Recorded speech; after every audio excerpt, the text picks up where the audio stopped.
Boa tarde a todos e a todas. Antes de mais, quero agradecer à organização por esta oportunidade. A minha comunicação tem como título Educação Histórica e Museus, o pensamento histórico dos estudantes portugueses numa estreita relação com as fontes históricas. Antes de avançar com a análise propriamente dita dos resultados, eu penso que será importante passarmos um bocadinho pelo quadro teórico. E o quadro teórico, portanto, desta experiência, este desafio educacional, tem como base o olhar sistemático intencional em educação histórica.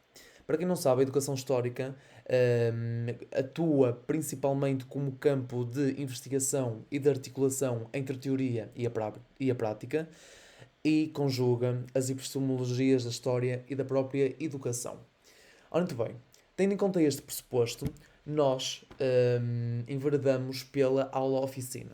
A aula-oficina é um modelo apresentado pela professora doutora Isabel Barca, que nos diz muito também, principalmente na Universidade do Minho, e tem como os princípios da educação histórica que não são, de facto, afirma que não são uma receita fixa.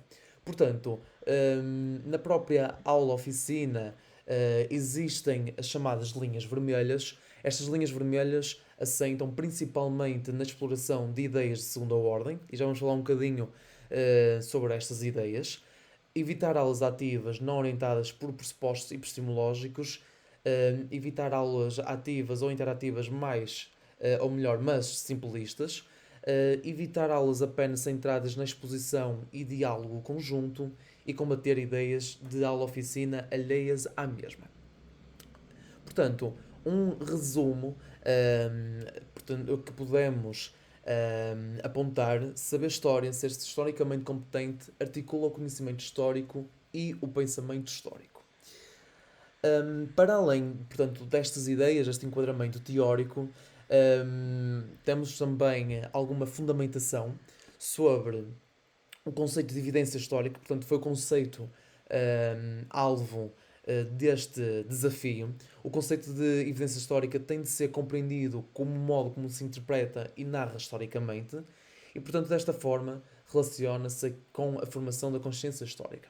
Portanto, para além de a professora Isabel Barca, também nos inspiramos em alguns investigadores, nomeadamente o professor Chapman, que considera que não é possível entender narrativas complexas, históricas complexas, sem desenvolver a compreensão de elementos do pensamento histórico, como é o caso do raciocínio causal. Portanto, as aulas, portanto, a tarefa aqui apresentada nesta comunicação, neste artigo, visa, portanto, centrar a atenção dos estudantes numa das características centrais da história. Portanto, a inferência e o raciocínio, desde a evidência até as afirmações sobre o passado. Portanto, relativamente à metodologia de investigação e intervenção, temos aqui, portanto, a ground theory, temos a questão de investigação main, como os estudantes atendem à lógica das interpretações históricas baseadas em evidência, e depois, portanto, temos os principais pontos de orientação, portanto, relativamente ao conceito substantivo, a produção cultural, a reinvenção das formas artísticas, portanto, o Renascimento, portanto, foi uma tarefa aplicada no 10º ano de escolaridade, e depois, portanto, tínhamos também o pressuposto como os estudantes explicam as diferentes interpretações do passado baseadas na evidência. Antes, portanto, de avançarmos para a tarefa propriamente dita, nós recolhemos um conjunto de ideias prévias. Estas ideias prévias fazem parte obrigatória e essencial do modelo da aula-oficina, e recolhemos, para além das ideias prévias sobre os conceitos substantivos, nomeadamente o conceito de renascimento, colocamos algumas questões aos estudantes. Aliás, era uma turma tipicamente rotulada como menos proveitosa, e questionamos o que é para ti ser inteligente, consideras-te inteligente, o que é para ti, portanto, no fundo, ou melhor, quais são as circunstâncias possíveis para desenvolver a própria inteligência. E o que acontece é que os próprios estudantes afirmem que se consideram inteligentes, mas não conseguem expressar a sua inteligência. E com base nestas ideias, nós questionamos também, posteriormente, como é que eles acham que podem aprender mais e melhor história. E digamos que a maior parte dos estudantes referem que necessitam de estar e de presenciar um lugar histórico para compreenderem melhor a história. Para além dessas questões que há pouco referi, também questionamos que, para além dos historiadores, quem divulga a história e quais são os seus principais contributos. Portanto, e aqui os nossos estudantes afirmam principalmente que quem divulga a história são os museus, os monumentos, a literatura, as próprias aulas de história. E aqui vimos um bocadinho a ideia da autoridade. Depois, outra das questões, os historiadores apenas têm de encontrar as fontes certas e têm o problema resolvido, concordas com a afirmação, e os estudantes dizem que não, portanto acreditam, no geral, que existem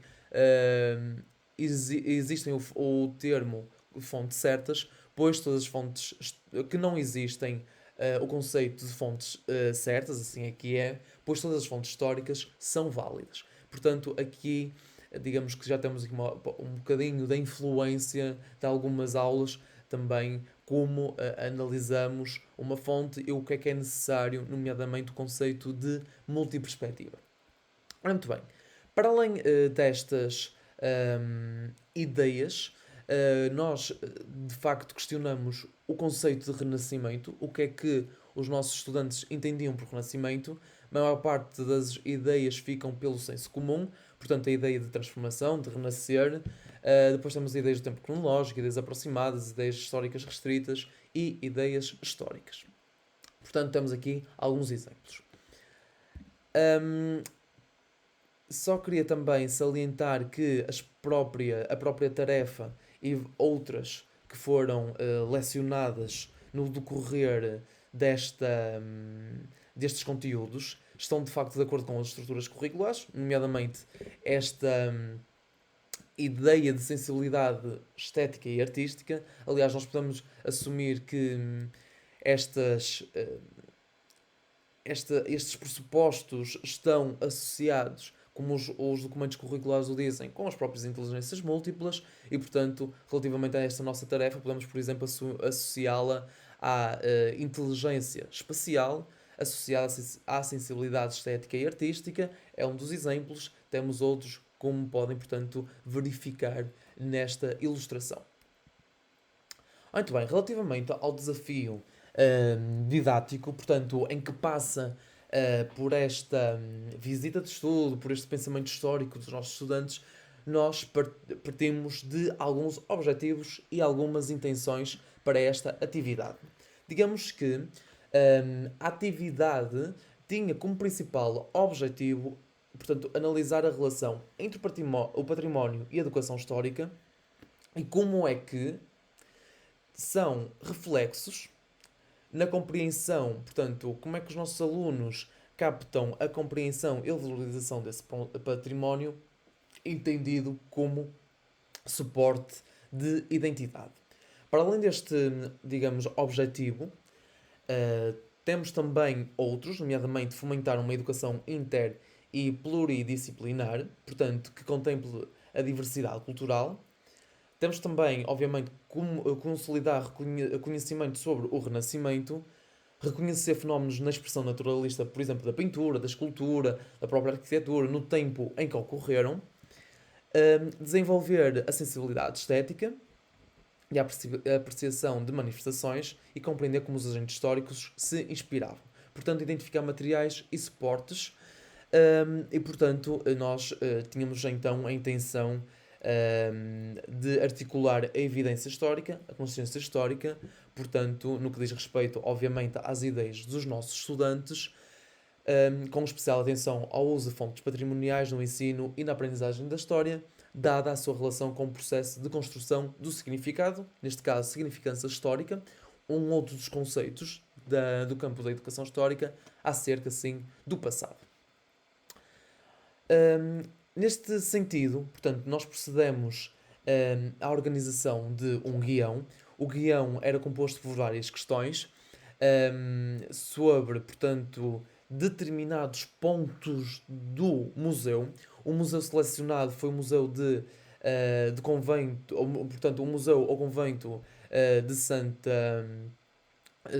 Santa Joana, portanto, em Aveiro, portanto, da Princesa Dona Joana, portanto, em Aveiro, e portanto, tínhamos aqui várias fontes, ou chamadas de atenção para determinadas fontes. Portanto, este guião foi distribuído no final da visita, e de forma que estávamos numa visita de estudo, nós optamos por estas respostas serem gravadas em vídeo. Portanto, para ser mais prático também para os nossos para o nosso grupo turma. Portanto, aqui as turmas já foi dividida em pequenos grupos e em pequenos grupos responderam então a este guião. Várias são as questões e também as funções de cada um, nomeadamente, portanto, questões de focalizar, nomeadamente quais são as características renascentistas, por exemplo, desta pintura, o que te faz sentir este retrato. A fonte pode ou não suportar respostas a outras questões.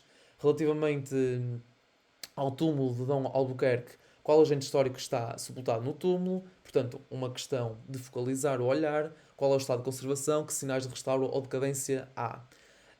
Portanto, temos também o túmulo de Santa Joana. Também, qual é o valor do túmulo para o museu? Portanto, temos várias questões. Eu vou só apresentar a análise de algumas, uma vez que também não temos assim tanto tempo. Portanto, são algumas destas questões, portanto, resultaram em determinadas categorias. Por exemplo, eu penso que podemos já, portanto, aqui é outra parte, é uma parte final, digamos, do guião. Temos algumas categorias, nomeadamente na questão o que te faz sentir este retrato, um pensamento semi-histórico, por exemplo, como batizamos ou atribuímos o nome desta categoria. Portanto, a princesa, muitos estudantes assumem que a princesa parece estar triste e séria.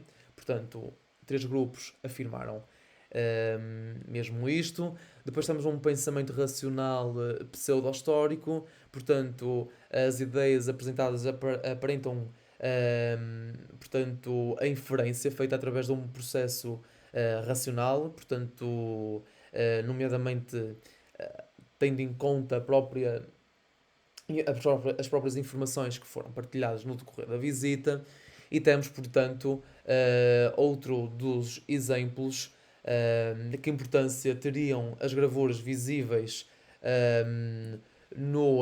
portanto, nas paredes do túmulo, para quem as fez. Temos aqui a valorização da história, a aprendizagem significativa. Posteriormente, quais são as intenções dos artistas em terem apresentado um saleiro em ouro sobre Neptuno e Anfitrite. E temos aqui distinção baseada nas características artísticas. E temos aqui uma informação espelho do passado. Chama a atenção principalmente para esta ideia de informação barra ou igual a espelho do passado, porque normalmente é uma das categorias que surgem nos estudos e penso que são uma chamada de alerta também para nós, enquanto docentes. Portanto, muitas vezes assume-se que a informação é válida porque, portanto, é do passado. Portanto, só por ser do passado, por ter determinada data, ou digamos assim, de ter determinado tempo, já pode ser considerado um espelho do passado. Ou seja, temos aqui a ideia de que uma fonte automaticamente é o espelho do passado, muito antes de passar pelas camadas, digamos, de inferência, nomeadamente qual é o assunto, qual é o papel de, de quem produziu esta fonte na própria sociedade. Portanto, convém sempre passar por estas camadas de inferência por qualquer, digamos, fonte histórica e não só. Portanto, nos dias de hoje também é necessário estas inferências, tendo em conta também a quantidade de fontes que circulam, muitas das vezes fontes essas que merecem a nossa especial atenção. Posteriormente, portanto, estamos aqui já mesmo a terminar algumas ideias, nomeadamente a ideia que o ensino atual procura, portanto, insistir sobretudo nos objetivos finais da escola. não na sua permanente abertura à realidade que nos cerca e na necessidade de intervenção cívica dos seus estudantes. Portanto, para além uh, desta ideia, chamava a atenção, se calhar, para esta organização dos próprios museus, o que muitas das vezes também interferem nesta logística de explorar a própria fonte. E portanto, quem sabe se uma das próximas apresentações não sai este repensamento sobre a própria visita de estudo.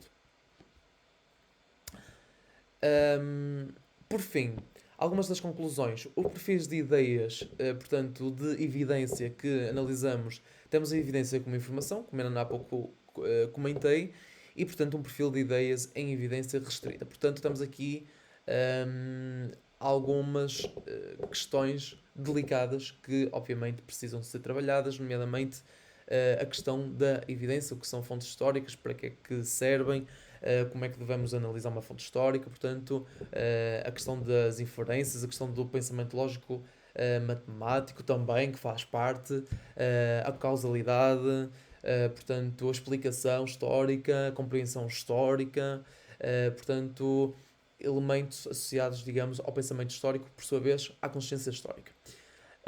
O processo, digamos, metacognitivo, também um dos aspectos importantes numa aula oficina, obviamente que fez parte em todas as tarefas. Portanto, na sala de aula tínhamos o conceito renascimento e em cada letra colocávamos resposta às questões: o que é que eu aprendi hoje, o que é que eu fiquei com dúvida. Portanto, são, digamos, passos para a formação de uma consciência histórica mais reflexiva. E, portanto, será um dos propósitos. Sem mais demoras, tenho mais uma vez a agradecer e espero, honestamente, que possam, digamos, debruçarem-se com mais cuidado nos resultados desta, digamos, investigação, que certamente estarão publicados. Obrigado.